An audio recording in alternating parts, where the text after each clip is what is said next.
Hi everyone, welcome back to our channel. Today in this video I'll be showing you the ways to redeem a voucher code. So to redeem a voucher code you have to follow the steps. First of all, go ahead and open up a browser and log into your voucher account. When you're logged into your account, go ahead and select a product that you wish to buy. So the only way to redeem a voucher code is by using it as a way of payment method. So I'm going to select a random product in order to purchase. So when you have actually selected the product, then you could go ahead and add it to your cart, or you could just go ahead and press on buy. So here you can also see this information as how to redeem, or there's this option as how you can go ahead and redeem it.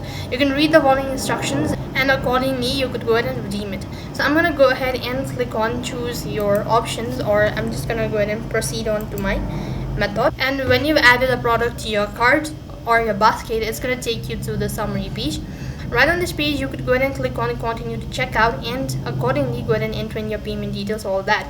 Next interface, you'll be able to see this small space where you can go ahead and redeem your code. You just have to go ahead and paste in the code, and when you've actually applied the code, you should be able to get a certain amount of discount. So in that way, you could go ahead and use your voucher code. That is all for this video. I hope the video was helpful. Make sure to like, share and subscribe to our channel. Thank you for watching. See you in the next video.